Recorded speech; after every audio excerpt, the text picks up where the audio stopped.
దేవుని ఆశీర్వాదం వచ్చిందా నీకు? ఈ సంవత్సరం దేవుని స్తుతించావా నీవు? ఈ సంవత్సరం నిన్ను బట్టి దేవుడు సంతోషిస్తూ ఉన్నాడా? నీ జీవితాన్ని బట్టి, నీ ప్రార్థనను బట్టి, నీ భక్తిని బట్టి, యేసయ్యతో చేసే తీర్మానాన్ని బట్టి, నిన్ను బట్టి యేసు ప్రభువుని వారు సంతోషిస్తున్నారా లేదా దుఃఖపడుతూ ఉన్నారా? ఆలోచించాలి. మనం ప్రేమించే దేవుడు, మనతో ఉన్న దేవుడు, మన జీవితాలు గొప్ప త్యాగం చేస్తున్న దేవుడు, మనం ప్రేమించి మరొక సంవత్సరాన్ని ఇవ్వడానికి సిద్ధంగా ఉన్నాడు. మన పట్ల ఆయనకున్న ప్రేమ అది. ప్రశ్న ఏంటంటే, దేవుడికి నీ పట్ల ఉన్న బాధ్యత ఏంటి? నీకున్న బాధ్యత ఏంటి? దేవుడు అంటున్నాడు, నేను ప్రజల పట్ల శ్రద్ధ కలిగి ఉన్నాను. ఇప్పుడు దాకా జాన్యువరి 1 నుంచి ఇప్పటి వరకు యేసయ్య అంటున్నాడు, నేను ప్రతిరోజు ప్రజల పట్ల శ్రద్ధ కలిగి ఉన్నాను. నేను రెస్పాన్సిబిలిటీ, గొప్ప శ్రద్ధ ఉంది నాకు. శ్రద్ధ కలిగి అనుదినము తల్లి కంటే, తండ్రి కంటే, భర్త కంటే, భార్య కంటే, అందరికంటే నేను మీ పట్ల శ్రద్ధ వహిస్తున్నాను. నేను ఎందుకయ్యో అంత శ్రద్ధ మా మీద అంటే, నేను తండ్రినయ్యో, నిన్న పిల్లలు కనుక ఎప్పుడు క్షేమంగా ఉండాలని శ్రద్ధ వహిస్తున్నాను నేనని లేఖనాల్లో రాయబడి ఉంది. దేవుని శ్రద్ధ, దేవుడు మన విషయంలో శ్రద్ధ కలిగి ఉన్నాడు కాబట్టి ఈ రాత్రి కాలంలో ఈ స్థలానికి వచ్చి నిలుచున్నాం మనం. కానీ మనం ఏం చేయాలంటే, ఏ విషయాల్లో దేవుడు నీ పట్ల శ్రద్ధగా ఉన్నాడు అని విషయం ఆలోచిస్తే, ఒకటి, నిన్ను పోషించే విషయంలో దేవుడు శ్రద్ధ కలిగి ఉండాడు. నిన్ను పోషించే విషయంలో దేవుడు శ్రద్ధ కలిగి ఉన్నాడు. పోషించబడుతున్నావంటే నీ కష్టపడి, నీ సామర్థ్యం వల్ల, నీ బలం వల్ల నువ్వు పోషించబడటం లేదని లేఖనం మాట్లాడుతుంది.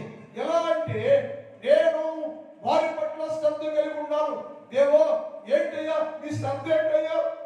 ప్రజల పట్ల, లోకం పట్ల, దేశం పట్ల, సంఘం పట్ల నీకున్న శ్రద్ధ ఏంటంటే, నేను శ్రద్ధ కలిగి ఉండడం వల్ల వారిని రోజు పోషిస్తున్నాను. నేను వారి కుటుంబాన్ని పోషిస్తున్నాను. నేను శరీరాన్ని పోషిస్తున్నాను, ఆత్మ పోషిస్తున్నాను. ఏంటి ఇక్కడ? శరీరాన్ని పోషిస్తున్నాను, ఆత్మ పోషిస్తున్నాను. మొదటి మనం శరీర సముదాహారాన్ని గురించి ఆలోచించేద్దాం. యేసయ్య మాట అంటే, దేవుడు నీ విషయంలో శ్రద్ధ కలిగి ఉన్నారు. ఏ విషయం అంటే, నేను శ్రద్ధ కలిగి ఉన్నాను కాబట్టి శ్రద్ధ తీసుకుని నీకు కావలసిన ఆహారాన్ని ఇచ్చి నిన్ను పోషిస్తున్నా. 81వ కీర్తన 16వ చదువుదాం. 81వ కీర్తన 16వ చదువు. అతి శ్రేష్టమైన గోధుమను గ్రహించి నేను వారిని పోషిస్తూ ఉన్నాను. శరీరానికి ఆహారం అంట, శరీరానికి అతి శ్రేష్టమైన ఆహారం అంట. నీ శరీరం దృఢంగా ఉండాలని, నువ్వు బలంగా ఉండాలని, మంచి ఆహారం భుజించాలని శ్రేష్టమైన ఆయన నీ కోరికంట శ్రేష్టమైన ఆహారాన్ని సిద్ధం చేస్తా ఉన్నాడు యేసు ప్రభువు వారు. ఎలా చేస్తామంటే, నా శ్రద్ధ ఉందయ్యా, నీ పట్ల శ్రద్ధ కలిగి ఉన్నా. నేను శ్రద్ధ కలిగి ఉన్న కారణం చేత అసలుకుంటాను. నీకేది కావాలి, ఏ వేరు కావాలి, ఏ ఆహారం కావాలి, నేనయ్యా శ్రద్ధ కలిగి ఆహారాన్ని సిద్ధం చేస్తున్నా. శరీరానికి కావలసిన ఆహారం ఏంటంటే శ్రేష్టమైన ఆహారం అట.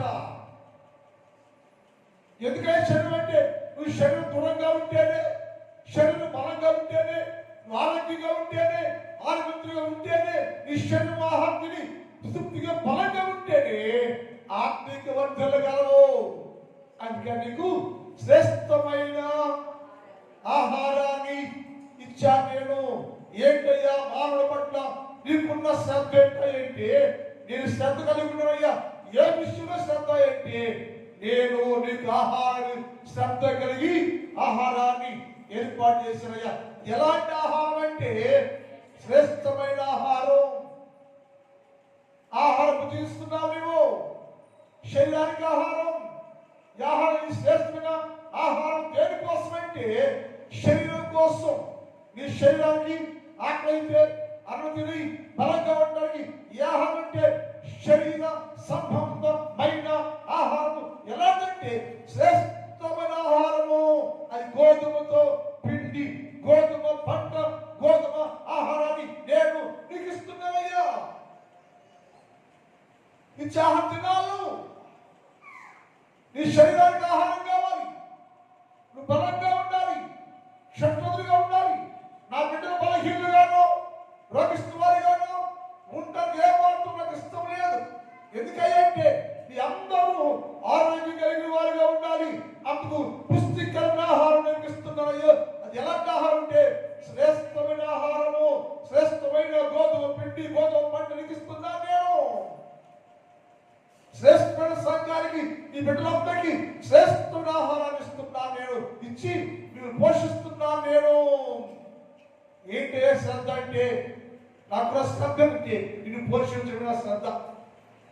అందరి దేవుడు ఆహారం నుంచి ఇంతవరకు పోషించాడు. వాటి నేను నిన్ను పోషిస్తున్నాను అన్నాడు. నువ్వేమనుకుంటే నన్ను నేనే పోషించుకుంటున్నాను అనుకున్నాను. నన్ను నేనే పోషించుకుంటున్నాను, కష్టపడుతున్నాను, సంపాదిస్తున్నాను, నా కుటుంబాన్ని నేను పోషించుకుంటున్నాను అని అనుకున్నాం. అదేమనంటే నేను నిన్ను శ్రేష్టమైన గోధుమ ఆహారంతో పోషిస్తున్నానంటే నువ్వు పోషించిన ఎవరైతే యేసు ప్రభుల వారు నిన్ను పోషిస్తున్నాడు. ఆహారం అయింది, పానీయం అయింది, ధనం అయింది, సంపద అయింది, గోధుమ పిండి అయింది, బొడి పిండి అయింది, పురాణం అయింది, అన్ని సమకూర్చడానికి నేను వాడిని శ్రేష్టమైన ఆహారంతోటి మరి పోషిస్తున్నాను. నేను పోషిస్తుంటేనే మానవుడు బలంగా ఉన్నాడు. నేను పోషించిన కాలం చేత దృఢంగా ఉన్నాడు. నా పోషణలోనే పరిక్షేమంగా ఉన్నారు. నా పోషణలోనే బలవంతులుగా ఉన్నారు. నా పోషణలోనే వారు క్షేమాప్తి కలిగి ఉన్నారయ్యా. నేను సర్వ మానవాళిలో ఉన్న ప్రతి మనిషిని నేను పోషిస్తూ ఉన్నాను. పోషకాహారం ఇస్తున్నాను నేను. అది నా ద్వారా వచ్చిన ఆహారం. దాన్ని శ్రేష్టమైన ఆహారం అన్నారు. శ్రేష్ఠ ఆహారం భుజింపు చేస్తున్నాను నేను. ఎవరి కోసమయ్యా? నా ప్రజలు, నా తండ్రి బిడ్డల కోసం ఎలాంటి ఆహారం పెడతాడో అంతకంటే రెట్టింపుగా నేను పోషక ఆహారం ఇచ్చి పోషిస్తూ ఉన్నానయ్యా. అది శ్రేష్టమైన ఆహారము అన్నాడు. సంఘాన్ని కూడా వేసే పోషిస్తున్నట్ట. ఎఫెసీ పత్రిక 5వ అధ్యాయం 30 చదువుతాం. ఎఫెసీ పత్రిక 5:30 మాట్లాడుతుంది. లేడు కానీ ప్రతివాడును దాన్ని పోషించి సంరక్షించుకోను. మనము యేసుక్రీస్తు శరీరానికి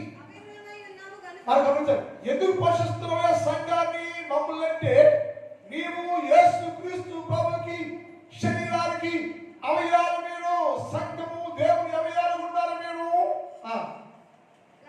కనుక అలాగే క్రీస్తు కూడా ఏం చెప్తాడు? క్రీస్తు యేసు ప్రభువు సంఘాన్ని పోషిస్తూ ఉండేను. సంఘాన్ని పోషిస్తూ ఉండేను. ఈ పోషణ ఎక్కడయ్యా? ఎవరు పోషించాలి నిన్ను? ఎవరు పోషిస్తున్నారంటే యేసు ప్రభువు వారు ఈ శరీరాన్ని, ఈ సంఘాన్ని ఆయన పోషిస్తున్నాడు. సంఘమును, కుటుంబాన్ని యేసు ప్రభువు వారే పోషిస్తున్నాడు. పోషణకంతా ఆయన. ఈ సంవత్సరం అంతటా నా దేవుడు మీ పట్ల శ్రద్ధ కలిగి ఉండెను. శ్రద్ధ ఎందుకయ్యా? శ్రద్ధ అంటే నేను పోషించే శ్రద్ధ నాకుందయ్యా. శ్రద్ధ కలిగి నేను నీకు శ్రేష్టమైన ఆహారము ఇచ్చి నేను పోషిస్తున్నాను. నీ సంఘాన్ని పోషిస్తున్నా. అందరము క్షేమాభివృద్ధిలో ఉండాలంటే పోషణాహారం తింటవాళ్ళని. శరీరానికి కావలసిన పోషక ఆహారాన్ని నీకు ఇస్తున్నా నేను పోషిస్తున్నా నేను. అందుకని ఏ శ్రద్ధ కలిగి నీ పట్ల శ్రద్ధ కలిగి ఉన్నాను నేను. ఏ శ్రద్ధగా ఉన్నది వల్ల శ్రేష్టమైన ఆహారం నీకు ఇస్తున్నాను, పోషిస్తున్నాను అని చెప్పాడు. రెండోది ఆత్మక ఆహారం. శరీరానికేమో శ్రేష్టమైన ఆహారం, ఆత్మకేమో మధురమైన ఆహారం అంట. రెండు డిఫరెన్స్ ఉంటాయి. శరీరానికి ఏమో శ్రేష్టమైన ఆహారం, విలువైన ఆహారం. మనకి ఇచ్చిన శరీరానికి ఏంట? గోధుమతో కూడిన ఆహారం, శ్రేష్టమైన ఆహారం రాయబడి ఉంది. శరీరము దృఢంగా ఉండాలి, బలంగా ఉండడం కోసం నా దేవుని కోసం శ్రేష్టమైన ఆహారాన్ని శరీరం కోసం ఏర్పాటు చేశాడు. ఆత్మకు ఆహారం కావాలి. ఇప్పుడు ఇది ఏమంటే మధురమైన ఆహారం. ఈ ఆహారం, ఈ శరీరం నుంచి ఆహారం తింటే ఆత్మ బలపడదు. ఈ శ్రేష్టమైన ఆహారం తింటే ఆత్మ బలపడదు. అందుకని ఆత్మ కోసం శరీరం బలంగా ఉండాలి, ఆత్మీయ బలపడి ఉండాలి. మనం ఎట్లా ఉన్నప్పుడు ఎట్లా మనం ఎంగసంలో ఉండాలి. ఎట్లున్నారు మీరు? ఎట్లున్నారు అమ్మ? ఈశ్వరి ఎట్లున్నారు? అక్క ఎట్లున్నారమ్మా? ఆత్మీయ బలహీనులుగా ఉంటుంది. ఎందుకని? ఆహారం ఇస్తున్నాడు కానీ ఆహారం భుజించలేకపోతున్నాము. శరీరం నుంచి ఆహారం మొత్తం భుజిస్తున్నా కానీ ఆత్మీయ ఆహారం భుజించి ఆత్మ బలపరచుకోలేకపోతున్నాం. యేసయ్యన్నాడు, నీ ఆత్మ పట్ల, నీ శరీరం పట్ల నేను శ్రద్ధ కలిగి ఉన్నాను. నాకు శ్రద్ధ ఉంది. ఎందుకే శ్రద్ధ అంటే ఆత్మీయంగా, శారీరకంగా దృఢముగా, బలముగా, స్థిరముగా ఉండాలని నేను నీ పట్ల శ్రద్ధ కలిగి ఉన్నాను. అందు మొదటి భాగం అంటే నేను నిన్ను నీ శరీరానికి శ్రేష్టమైన ఆహారం నుంచి నీ శరీరాన్ని బలపరుస్తున్నాను. ఆత్మ కూడా సిద్ధంగా ఉండాలి. ఆత్మకి ఏం కావాలయ్యా? ఆత్మకి ఏం కావాలి? శరీరానికి రకరకాల ఆహారం వచ్చు, కానీ ఆత్మకు మధురమైన ఆహారం భుజించాలట. అది కొండలో నుంచి వచ్చే ఆహారం అట్ట. కొండలో నుంచి వచ్చే ఆహారం అంటది. యోబు గ్రంథం 29వ అధ్యాయం 6 చూద్దాం. యోబు గ్రంథం 29:6. యోబు గ్రంథం 29:6. నేను పెట్టిన అడుగల్లా నేతిలో పడెను, బండ నుండి నా నిమిత్తము, నా బండ నుండి నా నిమిత్తము నూనె ప్రవాహంగా మారిందట. ఎందుకు నూనె? దేనికి? ఆత్మకు. ఆత్మ సంబంధ ఆహారాన్ని నా దేవుడు బండల్లో నుంచి, కొండల్లో నుంచి నీ కొరకు ఏర్పాటు చేసిన మధురమైన ఆహారం అంటది.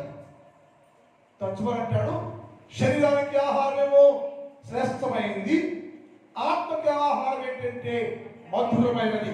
ఎవరు మధురమైన ఆహారాన్ని భుజిస్తారో వారు ఆత్మిక బలవంతులుగా ఉంటారు. శ్రేష్టమైన ఆహారాన్ని భుజించేవారు శారీరకంగా బలవంతులుగా ఉంటారు. రెండు కలిస్తేనే ఒక విశ్వాసి బలంగా దేవుని సన్నిధిలో నిలిచేవారుగా ఉంటారని లేఖనాల్లో ఉంది. అందుకని ఇప్పటి వరకు ఈ 2025వ సంవత్సరం డిసెంబర్ మాసం వరకు దేవుడు మీ పట్ల ఎలా ఉన్నాడంటే శ్రద్ధ కలిగి ఉండెను. ఎలాంటి శ్రద్ధ అంటే నీ శరీరానికి ఆహారాన్ని సిద్ధం చేశాడు, నీ ఆత్మకు ఆహారాన్ని సిద్ధం చేశాడు. ఆహారం ఎక్కడ చేశాడంటే బండలో నుంచి నూనె, బండలో నుంచి తేనె ప్రవహింపజేసి దాన్ని నీకు జుర్రింపజేశాడు అంటాడు. అది నువ్వు జుర్రుకోవడానికి అనగా తినడానికి వీలుగా నేను దానిని నీకు సిద్ధము చేస్తాను. అది నీ నోటికి మధురముగా ఉండను, అది నోటికి మధురముగా ఉండను, తీపిగా ఉండను, రుచిగా ఉండను. అది శ్రేష్టంగా ఉందట, ఇది మధురంగా ఉందట. మధురమైన ఆహారము ఏం చేస్తుంటే మధురమైన ఆహారాన్ని రూపొందిస్తే ముఖాన్ని మనోహరంగా మార్చట. మధురమైన ఆహారాన్ని రూపొందిస్తే నీ ముఖమును మనోహరంగా మార్చు.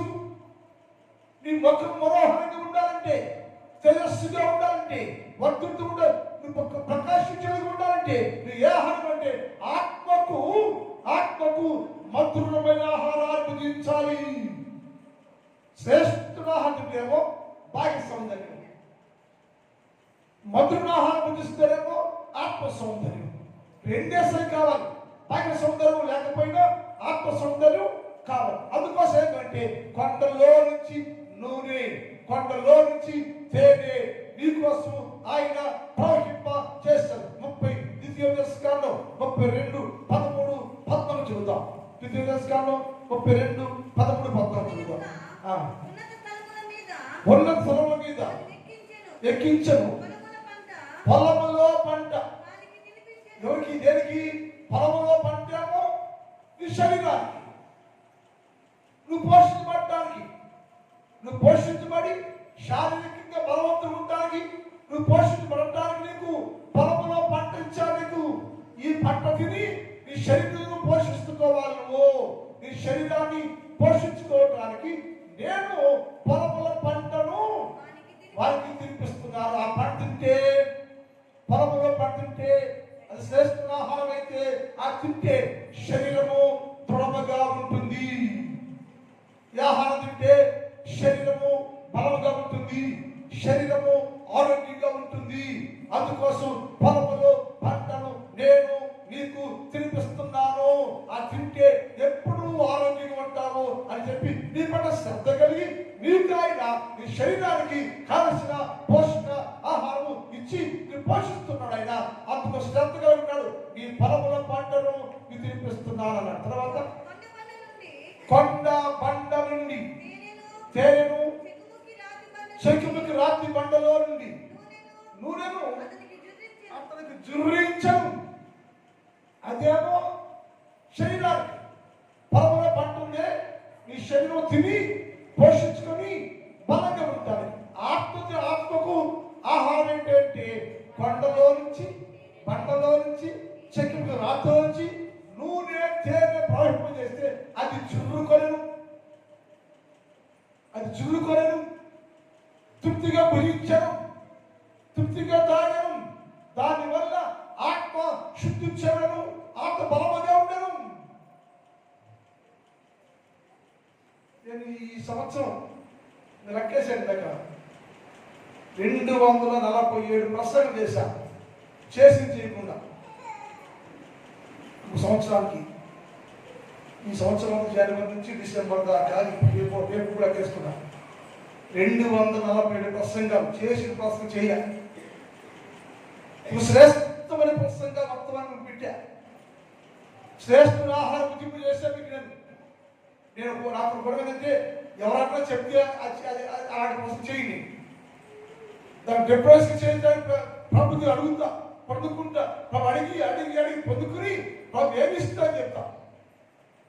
247 ప్రసంగాలు చేస్తే అది మధుర, నా దృష్టి చాలా విలువైన ప్రసంగాలు, శ్రేష్టమైన వర్తమానాలు. ఒక అంశాన్ని 1 రోజులు చెప్తూ దాన్ని పగలబట్టి ఎన్ని బాగా వేసి ముందు పెడితే తిన్నారంట. ఏం తిన్నారంటే తిన్న వాళ్ళు ఇట్లా ఉండరు. శారీరక బాగా ఉండాలి, ఆత్మీయ డెవలప్మెంట్ లేదు. ఎందుకని అక్క? ఏమనక్క? ఎందుకని? ఈశ్వరి గారు ఎందుకని? అమ్మా ఎందుకని? ఎందుకని అమ్మా? లలిత పేరేంటి? సునీత ఎందుకని? అమ్మా ఏమవుతుంది గారు ఇక్కడ జురుకోటలో అది ఆహారాన్ని నింపుకోవటం లోపల అదేంటే ఎవరైతే ఈ ఆహారం పుట్టిస్తారో మొక్క మనోహరంగా మారుతుంట, మొక్క మనోహరంగా మారుతుంట. అది వేసానంటే నా శ్రద్ధ ఏంటంటే ఎందుకు వేసయ్యా మానవ పట్ల శ్రద్ధ అంటే శరీరం దృఢంగా ఉండాలి, శరీరం బలంగా ఉండాలి, ఆత్మ సౌందర్యంగా ఉండాలి. ఆత్మ సౌందర్యం ఉండాలంటే, ఆత్మీయంగా బలం పలికి ఉండాలంటే నీకేం కావాలంటే మధురమైన ఆహారము కావాలి. అది భుజిస్తే జురుకుంటే అది తింటే నీకు ముఖము మార్చబడను, ముఖం మనోహరంగా ఉంటుంది. శ్రేష్టమైన సౌందర్యం, ఆత్మ సౌందర్యం కలిగి ఉంటాను. ఆత్మ సౌందర్యం కావలేసాకి అందుకని ఆయన కూడా శ్రద్ధ అంటే నీ శరీరాన్ని పోషించి, ఆత్మలో పోషించి దాన్ని పరమ సంతోషం కావాలని అందుకే ఆయన కొండలో నుంచి బండలో నుంచి మధురమైన శ్రేష్టమైన ఆహారాన్ని నీకు అందిస్తే నువ్వేం చేయాలంటే జుల్లుకొని తిని దానివల్ల ఆత్మతో బలపడేవారుగా ఉండాలి. అందుకే దాని కీర్తనలో అందరి ఇష్టపడది 119వ కీర్తన 105వ వచ్చి చూద్దాం. 119వ కీర్తన నీ వాక్యము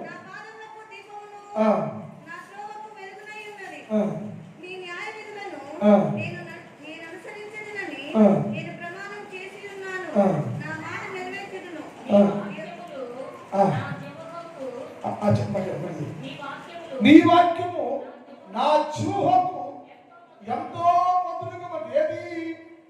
కొండలో నుంచి బండలో నుంచి ప్రవహించే ఆహారం ఉందే అది చూసుకుంటే నువ్వు ఎలాగంట నా నోటికి నా జీవకు ఎంతో మధురం. అదే ఆహారం అంటుంది. ఏ ఆహారం? మధురమైన ఆహారం. అదేమో శ్రేష్టమైన ఆహారం. శ్రేష్టమైన ఆహారం ఏమో శరీరానికి, మధురమైన ఆహారం ఏమో హృదయానికి. అప్పుడు అది నా జీవకు ఎంతో మధురముగా ఉండేను. అది నా నోటికి దేనికంటే తీపిగా ఉన్నది. నీ ఉపదేశం ఉన్నా నాకు వివేకం ఏదంటే ఎవరైతే దేవునిచ్చే మధుర ఆహారం భుజించారో అప్పుడు వారికి వివేకము కలిగను, తెలివి కలిగను, జ్ఞానము కలిగను.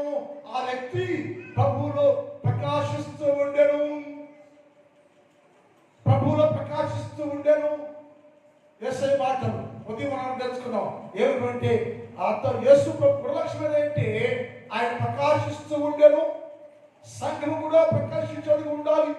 ఎలా ప్రకాశిస్తామంటే ఎవరైతే మధురమైన ఆహారాన్ని భుజిస్తారో, మధురమైన ఆహారాన్ని తింటారో వారు కొండలో నుంచి బండలో నుంచి ప్రవహించే ఆహారాన్ని చూసుకుంటారో వారి ముఖము ప్రకాశించును, ప్రజ్వలించును,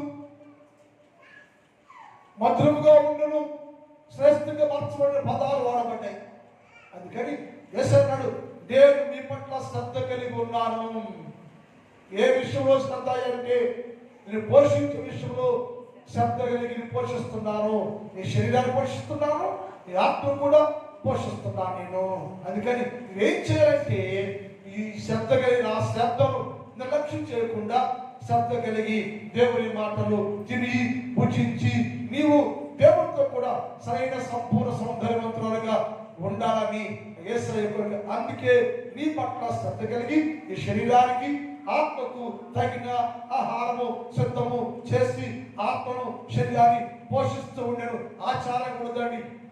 ఒకవేళ 2025 అంతా ఆచారం గడిపితే ఆత్మిక సౌందర్యం లేక ఆత్మిక బలపడకుండా ఉంటే ఇప్పుడైనా కూటాల్లో ఏం చేయండి? బాహ్యంగా శరీరానికి శక్తి కావాలి, శరీర బలం కావాలి, ఆత్మ బలం కూడా పొందుకోవాలి. అప్పుడు నీవు పరిపూర్ణ సౌందర్యం కలిగి ఆయన పట్ల ఆయన చూపించిన శ్రద్ధకు తగిన వారిగా ఉంటే బాగుంటుందని. ఒకటి ఏ విషయం అంటే ఆహారం పోషణ విషయంలో శ్రద్ధ కలిగి ఉండేను. రెండోది నిన్ను నడిపించే విషయంలో శ్రద్ధ కలిగి ఉన్నట్టయినా నిన్ను నడిపించడానికి ఏ నడవట్లేదా? మనం నడవటం లేదా? ఏ సేవడు మీరు నడుస్తూ అనేక సార్లు తొట్టులు చుట్టి నడుస్తున్నారు కానీ తొట్టు పడిపోతున్నారు. ఎందుకయ్యా తొట్టు అంటే అపవాది అడ్డు బండి వేసింది. బలహీనమైపోయా మనం, శారీరక బలహీనమైపోయారు, పడిపోతూ ఉండరు. పడిపోయిన వారిని చెయ్యి పట్టుకుని పైకి లేపి ఆయన చేతితో నిన్ను నడవసాగను. ఆయన చెయ్యి పట్టుకుని నీ జీవితంలో ఆత్మీయంగా బలపడుతూ అంతము దాకా చివరి దాకా సాగిపోవటానికి నా దొడ్డాడు ఏ నీ పట్ల శ్రద్ధ కలిగి పడిపోయాడే పాలు అనుకోవడంట. పడిపోయాడే పాలు అనుకోవాలి, చెడిపోయాడే పాలు అనుకోకుండా యేసు వారు మానవుని మనిషి విషయంలో నీ విషయంలో శ్రద్ధ కలిగి పడిపోయిన నీ యొక్కకు యేసు క్రీస్తు ప్రభువారు దిగొచ్చి నీ చేయి పట్టుకొని పైకి లేపి నీ చేతులు పట్టుకొని నీకు నడవసాగను. నడక నేర్పి ఎలాగంటే ఆయన చేతిని నీ చేతిని ఆయన పట్టుకొని నడిపిస్తున్నట్టుగా లేఖనాలు. అందుకే భక్తి అంటాడు. మనం చూద్దాం 23వ కీర్తన 2:3 చూద్దాం. 23వ కీర్తన 2:3 చూద్దాం.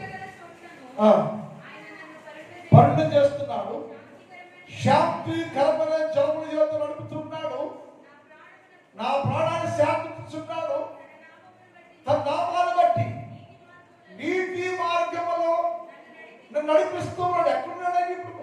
ఏమైపోయిందంటే పడిపోకుండా నీతి మార్గంలో యేసు ప్రభుల వారు చేయబట్టుకుని వారు నడుపుతూ ఉన్నాడు. నీతి మార్గంలో నడిపించు ఉన్నాము. పడిపోకుండా జారిపోకుండా ఆయన చేయబట్టుకుని నిన్ను నడుపుతూ ప్రారంభించాడు. నడపడానికి ఏం కావాలి? శ్రద్ధ కావాలి. యేసు ప్రభుల వారు నువ్వు పడిపోతుంటే జారిపోతుంటే పడిపోకుండా తొట్టుకోకుండా స్థిరంగా విశ్వాసంలో ప్రార్థనలో భక్తిలో స్థిరులుగా నిలిచి ఉండి అంతవరకు కొనసాగడానికి నా దేవుడు నీ చేపట్టుకుని పడిపోకుండా నీకు నడక నేర్పు నడిపిస్తూ ఉండేను. మానవుడు ఎన్నోసార్లు పడిపోతూ ఉంటాం. జన్మలు పడిపోకుండా యేసయ్య మాట అంటే, నేను నా చేతిని పట్టుకున్నాను, నీ చేతితో నా చేయి వేశాను, నా చేతిలో నీ చేయి వేసి పట్టుకున్నాను, నీ నడక నేర్పిస్తాను, నాతో నడవయ్యా, నాతో నడవు. నిన్ను ఆయన శ్రద్ధ కలిగి చేయబట్టుకుని నిన్ను నడిపిస్తూ ఉన్నాడట. 49 యెషయా 10 49:10 యెషయా 49:10 వారి యందు తోడుకొని పోవచ్చు, నీటి బుగ్గల యొద్ద వారు నడిపించం. ఆమె తీసుకెళ్ళి తప్పిదించి శాంతించి పడిపోకుండా అసంతించి మాటికి స్థిరమలేక పడిపోతున్న ఈ జీవితంలోకి ఆయన చేయబట్టుకొని నడిపించి నీటి బుగ్గల యొద్దకు నడిపిస్తున్నాడయ్యో. అంటే నీటి బుగ్గల కంటే దేవుని వాక్యములకు నడిపిస్తున్నాడు. వాక్యంలో పడిపోతున్నావు, వాక్యంలో పడిపోతున్నావు, వాక్యం లోపల పడిపోతున్నావు, వాక్యం ఎరగ పడిపోతున్నావు, వాక్యంలో నిలిచి ఉండకపోతున్నావు, వాక్యం లేదు దగ్గర.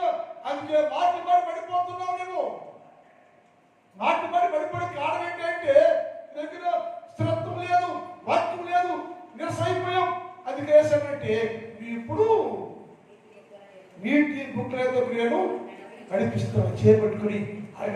ఆ వచ్చి నువ్వు ఏం చేస్తావంటే తప్పిక తీర్చుకొని దాహం తీర్చుకొని బలపడి స్థిరపడినాక ఇంకా చాలా దూరం ప్రయాణం చేయడానికి నేను నడవాలి. కాబట్టి నిన్ను నడిపిస్తున్నానయ్యా. అది శ్రద్ధ వహించాను. పడిపోయాడు కదా, జారిపత్రాలే వదిలేంత అనుకోవడం చేస్తాయ్యా. పడిపోయిన వారిని పైకి లేపి చేయబట్టుకొని శాంతికరమైన జలం యొద్దకు అలాగే నీటి మార్గంలోకి నడుపుతూ నీ చేయబట్టుకొని ఎక్కడంట జలముల యొద్దకు నడిపించట. అది నీ పట్ల యేసయ్యకి ఈ సంవత్సరం ఉన్న శ్రద్ధ. ఈ సంవత్సర కాలంలో అనేక సార్లు పడిపోతుంటే జారిపోతుంటే యేసు ప్రభువు నీ పట్ల శ్రద్ధ కలిగి ఉన్నాడు. ఏ విషయంలో శ్రద్ధ అంటే పోషించే విషయంలో శ్రద్ధ, రెండోది నడిపించే విషయంలో శ్రద్ధ కలిగి యేసు ప్రభువు వారు నిన్ను నడిపిస్తూ ఉన్నాడయ్యా. పడిపోకుండా ఉండాలని, స్థిరంగా ఉండాలని, శాంతికరమైన జలముల యొద్ద జీవ ఓట యొద్ద జీవ ముగ్గ ఎందుకు నడిపిస్తున్నాడు. ఆయన నిన్ను బతికించడానికి ఆయన నడిపిస్తున్నట్టుగా లేఖనాల్లో ఉంది. ప్రకటన గ్రంథం 7:17 చూద్దాం. ప్రకటన 7:17 ఏలయనగా సింహాసన మధ్యమందుండు గొర్రె పిల్ల వారికి కాపు పడే శ్రద్ధ కలిగి ఉంటుంది. తరచుగా అంటాడు, వారు ఆ కాపరి వారి పట్ల శ్రద్ధ కలిగి ఉండెను. కాపరి వారి పట్ల శ్రద్ధ కలిగి ఉండెను. ఏలయనగా సింహాసన మధ్యముండు గొర్రె పిల్ల వారి కాపరి జీవ జలముల బుగ్గ యొద్దకు వారు నడిపిస్తున్నారట. వాక్యం యొద్దకు, వాక్యం జీవించడం ఓటుందే, వాక్యమైన ఓటుందే. వాక్యం యొద్దకు యేసు ప్రభు వారు నడిపిస్తున్నాయో, నీ చేయబట్టుకుని కాపరిగా ఉండి శ్రద్ధ కలిగి ఉండి వాక్యమే లేక, ప్రార్థన లేక, భక్తి లేక, మాటి మాటికి పడిపోతుంటే, తొట్టుకుపోతుంటే, శ్రమ లేకుండా జారిపోతూ ఉంటే, నిన్ను నీ పట్ల శ్రద్ధ కలిగి, శ్రద్ధ వహించి పడిపోయి నిన్ను పట్టుకొని పైకి లేపి నీటి బుగ్గ ఎదుకు ఆయన నడిపిస్తున్నాడట. తర్వాత దేవుడే వారు నువ్వు పడిపోతుంటే, దెబ్బ తగులుతుంటే కళ్ళకి కన్నీళ్ళు వస్తున్నాయట. అనేకసార్లు పడిపోతుంటే, చెడిపోతుంటే, నిలకడగా లేకపోతే, నిలబడి లేకపోతా ఉంటే ఎప్పుడు ఏడ్చావా? నేను పడిపోతున్నాను, మాటి మాటికి ఎన్నోసార్లు పడిపోతున్నాను.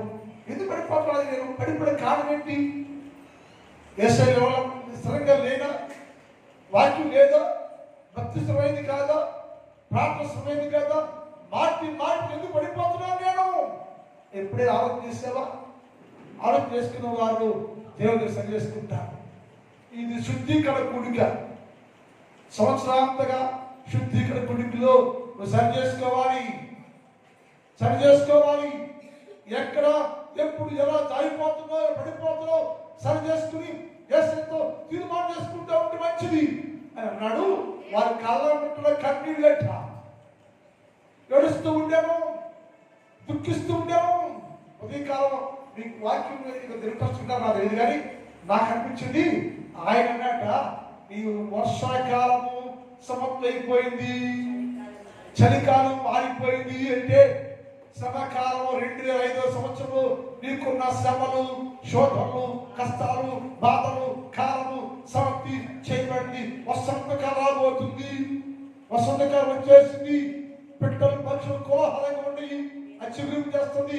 దేశమంతా ఆనందంగా ఉంది, దేశమంతా ఉల్లసిస్తూ ఉంది. ఎందుకంటే అది చలికాలము, వర్షాకాలము తీరిపోయింది, పైపోయింది, కనపడలేక పాడైపోయింది. పాత సంవత్సరం పాడైపోతుంది. నీవు కూడా నీలో ఉన్న ప్రతి పాపాన్ని, ప్రతి శాపాన్ని, యేసు ప్రభుకి దుఃఖాన్ని కలిగించే జీవితం మనలో ఉంటే, యేసు ప్రభుకి దుఃఖపడే జీవితం కలిగి ఉంటే ఇప్పుడు వదిలేయాలి. ఎందుకంటే అది సమాప్తి చేయబడింది. ఈ సంవత్సరంలోనే నీలో ఉన్న ప్రతి దానిని వదిలేసి కొత్త సంవత్సరంలో నూతనంగా వ్యక్తి ఉండడానికి ప్రయాణం చేయాలి. వేసాడు వారి కళ్ళల్లో నుంచి ప్రతి బాష్ప బిందువును తుడిచివేయుదును. తుడిచేస్తా లేకపోయినా చేపట్టుకున్నారు, నడిపిస్తున్నారు. ఎక్కడికంటే జీవ జలముల ఊట యొద్దకు నేను నిన్ను నడిపించి అక్కడ వచ్చి నీ కళ్ళలో నుంచి కార్యపతి కన్నీరు బాష్ప బిందువు తుడిచివేసి ఆనందాన్ని, సంతోషమును నీకు ఇవ్వటానికి నేను శ్రద్ధ కలిగి ఉన్నానయ్యా. నా శ్రద్ధ రాకపోతే, పట్టించుకోకపోతే ఆడపడి ఉంటావు, పాపంలోనే పడి ఉంటావు. ఒక దర్శనంలో నుంచి ఎరుకలో దిగొస్తా ఉండేను. దిగొస్తా ఉంటే నిర్లక్ష్య వాడికి దర్శనం అంటే పరిశుద్ధ స్థలం, అది సమాధానంలో నుంచి, శాంతంలో నుంచి, పరిశుద్ధ స్థలంలో నుంచి వాడు నిర్లక్ష్యంగా కిందకి వెళ్దాం, కింద చూసుకోమని వాడు నిర్లక్ష్యంగా దిగొస్తా ఉంటే వాడు మార్గ మధ్యలో దొంగల చేత కొట్టబడి కింద పడవేయబడను. దొంగలు ఎవరయ్యా అని మేము చెప్తే, దొంగ ఎవడంటే అపవాది, సాతానుడు. ఎప్పుడైతే నువ్వు ఎరుషలేములో ఉన్నావో, ఎరుషలేము వెళ్ళి కానించి ఎప్పుడు బయటకు వస్తాడా? ఎప్పుడు బయటకు రాడా? దొరగా రాదు, కొంగయ్య అనుకుంటాడు. ఎవరు చెప్తారు. అతను ఎరుషలేముకి వెళ్ళాడు, ఎరుషలేము చాలా కాలం ఉన్నాడు, కానీ నిలబడలేకపోయాడు. ఎరుషలేములోకి వెళ్ళి, ఎరుషలేము సమాధానంలోకి వెళ్ళి, శాంతంలోకి వెళ్ళి, దేవుట్లోకి వెళ్ళి, ఎరుషలేములోకి వెళ్ళి, ఎరుషలేములో చాలా కాలం లేక వాడు తిరిగి మళ్ళా ఎరుకలోకి నాశనానికి ప్రయాణం చేస్తుంటే ఊరు బయటే దొంగలు వాడిని పట్టుకొని కొట్టి వస్త్రాలు దోచుకొని అన్ని దోచేసుకుని కొరతో వాటిని పడవేసి వెళ్ళిపోతే యాజకుడు పట్టించుకోవాలా, లేవిని పట్టించుకోవాలా, సమరయుడు వచ్చి వారిని పరామర్శించి శ్రద్ధ వహించరు. ఆ సమరయుడే యేసయ్య. నీ పట్ల శ్రద్ధ కలిగి ఉన్నాడు. పడిపోయాడు, కొట్టబడ్డాడు, కింద పడ్డాడు, గాయపడ్డాడు, గాయాన్ని పోని నాకెందుకు కనుక్కోవాలా? యేసు ప్రభు నీ పట్ల శ్రద్ధ కలిగి కింద పడ్డ నీకు ఆయన వచ్చి శ్రద్ధ కలిగి నిన్ను లేపి నూనె పోసి గాయాలు కడిగి తన వాహనం మీద, అంటే తన కూర్చునే వాహనం మీద, తన ఎక్కే వాహనం మీద తన స్థానం ఎక్కించి, ఆయన స్థానాన్ని ఎక్కించి ఆయన కింద నడుస్తూ పూట కోళ్ళ వాన ఇంటికి వారిని తీసుకుపోయారు. దేవుని పిల్లలారా, యేసు ప్రభువు వారు మన పట్ల శ్రద్ధ కలిగి ఉండేరు. పడిపోతే వదిలేట్లా, చెడిపోతే వదిలేట్లా, పాపిగా ఉంటే వదిలేట్లా, నీ పట్ల శ్రద్ధ కలిగి శ్రద్ధ వహించి చెయ్యి పట్టుకుని నడిపిస్తున్నాడు. ఎక్కడైతే జీవజల బుగ్గు యొద్దకు నడిపిస్తూ ఉన్నాడట. అందుకని దేశన్నాడు, నేను నీ పట్ల శ్రద్ధ కలిగి ఉన్నాను. ఏ విషయంలో శ్రద్ధ అంటే, ఒకటి అది పోషించే విషయంలో శ్రద్ధ. శరీరాన్ని ఆత్మను నేనే పోషిస్తున్నా. శరీరం కోసము పొలంలో నుంచి పంట ఇస్తున్నా, ఆత్మ కోసము పంటలో నుంచి కొండలో నుంచి కోటను నీ కొరకు, నూనెను నీ కోసం, తేనెను నీ కోసం దాన్ని ప్రవహింపజేస్తున్నా. అది చురుకుంటే అది నోటికి మధురముగా ఉండను. మధురమైన ఆహారాన్ని భుజించేవారు ఆత్మ సౌందర్యం కలిగి ఆత్మ వర్ధంతు పరిపూర్ణ పరిశుద్ధులుగా మార్చబడతారు అని చెప్పాడు. రాత్రి కాలంలో నీతో మాట్లాడేసయ్యా, అమ్మా సోదరి, నీ కోసం నేను శ్రద్ధ కలిగి ఉన్నాను. నేను నీ పిల్లలు ఇది ఆర్చుకున్న తెచ్చాను. వీళ్ళకే ఏంటి ఆర్చుకుంటారు? వీళ్ళేంటి దేవుని దగ్గర దేవుని పడి శ్రద్ధ కలిగి ఉన్నాడు. శ్రద్ధ వహిస్తున్న దేవుని చూడాలి. దేవో నా పట్ల శ్రద్ధ కలిగి ఉన్నామయ్యో, నీ శ్రద్ధను గ్రహించలేకపోతున్నాయ్యో, నేను ఈ వాటిని పోయినా రక్షణ పొందకపోయినా వాటి పడి పడిపోతున్నాయ్యా. నీ నా పట్ల శ్రద్ధ కలిగి పోషిస్తున్నావయ్యా. శరీరాన్ని ఆత్మను పోషించి దృఢపరిచి స్థిరపరిచి పరిపూర్ణ పరిశుద్ధిగా చేయడానికి సిద్ధంగా ఉన్నవారిని గ్రహించి ఈ శ్రద్ధ వహిస్తున్నాడే యేసుక్రీస్తు ప్రభు తట్టు చూడాలి అంటున్నాడు. ఇంత శ్రద్ధ వహించాను కదా, నీకోసం శ్రద్ధ వహించాను కదా. కాబట్టి రాత్రి కాలంలో నువ్వేం గ్రహించంటే, ఇంత శ్రద్ధ ఎవరు చూపిస్తారంటే యేసు ప్రభువు వారే నీ పట్ల శ్రద్ధ కలిగి ఉండెను. ఒకటేమో పోషణ విషయంలో శ్రద్ధ, రెండేమో నడిపే విషయం శ్రద్ధ, మూడోది నిన్ను స్థిరపరచడానికి శ్రద్ధ. మూడవది నిన్ను స్థిరపరచాలి. ఎందులో స్థిరపరచాడు ఆయన? ఏమి స్థిరం కావాలి? నువ్వు ఆస్తిలోనా, అంతస్తులోనా, డబ్బులోనా, హోదాలోనా దేవుడు స్థిరంగా ఉన్నట్ట? ఏమి కదట.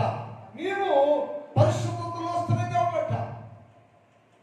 పరిశుద్ధలో స్థిరంగా ఉండాలని, పరిశుద్ధ జీవితంలో స్థిరంగా ఉండాలని, పరిశుద్ధతలో స్థిరంగా చేయడం కోసం నీ పట్ల శ్రద్ధ వహించడు. పరిశుద్ధం లేకుండా పరిశుద్ధం కోల్పోయి జీవిస్తూ ఉంటే పరిశుద్ధం తిరిగి నిన్ను పరిశుద్ధ జీవితం తీసుకొచ్చి నీ స్థిరపరచడానికి యేసు ప్రభువు వారు నీ పట్ల శ్రద్ధ కలిగి ఉండెరు. పరిశుద్ధ జీవితాన్ని పరిశుద్ధతను పోగొట్టుకొని జీవిస్తున్నప్పుడు యేసు ప్రభువు వారు శ్రద్ధ కలిగి నీ వద్దకు వచ్చి పోగొట్టుకున్న పరిశుద్ధ జీవితం తిరిగి నీకు ఉండడానికి ఆయన నీ ముందు నిలిచి ఉండేరని లేఖనాల్లో ఉంది. ఎవరైతే పరిశుద్ధ పోగొట్టుకున్నారో, పరిశుద్ధ జీవితాన్ని కోల్పోయారో, తిరిగి వారికి మనలో పరిశుద్ధ జీవితం ఇచ్చి స్థిరపరచుకోవడానికి యేసు ప్రభువు వారు నీ పట్ల శ్రద్ధ వహించరు. ఆయన శ్రద్ధలోనే నీ పరిశుద్ధకి మార్చబడ్డాం. అతి పరిశుద్ధ స్థానాన్ని పొందుకోగలిగాం. అది వేసే మాట అంటే, నేను నిన్ను పరిశుద్ధ స్థలంలో లేపడానికి, పరిశుద్ధంగా చేయడానికి శ్రద్ధ కలిగి ఉన్నాను. నా శ్రద్ధ వల్లే నీవు పరిపూర్ణ పరిశుద్ధుడిగా చేయగలుగుతున్నావు. ఈ కానీ రేపు అరటికం ధ్యానం చేద్దాం. ఓకరించండి. ఒక నిమిషం తల్లి చిన్న ప్రార్థన తీసుకున్నాం. ఇలాంటి చిన్న వాక్యం ఎత్తబడింది. ఎత్తబడి వాక్యం అందమైతే యేసయ్యా నా పట్ల శ్రద్ధ కలిగి ఉన్నావయ్యా, నీవు నా పట్ల శ్రద్ధ కలిగి ఉన్నవయ్యా. ఆహారించే విషయంలో, ఆత్మ బలపరిచే విషయంలో శ్రద్ధ కలిగి ఉన్నావు తండ్రి. అలాగే ప్రభువా నన్ను నడిపించడానికి శ్రద్ధ కలిగి ఉన్నావయ్యా. నేను మాటికి పడిపోతున్నాను, నేను జారిపోతున్నాను, నేను తొట్టులుచున్నాను, నేను తొట్టులు నా జీవితాన్ని తొట్టులకోకుండా స్థిరంగా చేయడానికి నడపడానికి నువ్వయ్యా భూలోకముకి దిగి వచ్చావయ్యా. నువ్వు నా పట్ల శ్రద్ధ వహిస్తున్నావయ్యా. శ్రద్ధ కలిగి ఉన్న నీ జీవితంలోకి నువ్వు ఆట సహాయం చేయయ్యా. నా పట్ల శ్రద్ధ చూపిస్తుందేవా, మీకే స్తోత్రం. మీతోనే ఉంటా, నీలోనే ఉంటా, నీ పక్షంగా ఉంటాని దేవుని దగ్గర ప్రార్థన చేసుకోండి. దేవా సహాయం చేయయ్యా, మేలు చేయయ్యా, దీవించయ్యా. నీ సత్య చూపిస్తున్నావు కదయ్యా, నీ శ్రద్ధ మీకు నడిపించలేకపోతున్నావు యేసయ్యా, సహాయం చేయమని ప్రార్థన చేసుకోండి. ఆనగారు కొంచెం ప్రార్థన చేస్తాం. ప్రార్థన చేసుకుందామండి. ప్రార్థనలో ఉండండి. ఎవరు మౌనం ఉండొద్దు. ప్రార్థన చేసుకోండి. యేసుతో మాట్లాడండి. రాత్రి కాలంలో యేసయ్యా నా పట్ల శ్రద్ధ చాలా శ్రేష్టమైనయ్యో, ఈ శ్రేష్టమైన నామాన్ని బట్టి మీతో ఉంటాయి. ప్రార్థన చేసుకోండి. ఎందుకో నన్నింతగా నీవు ప్రేమించితివో దేవా, అందుకో నా దీన స్తుతి పాత్ర. హల్లెలూయా యేసయ్యా, హల్లెలూయా యేసయ్యా.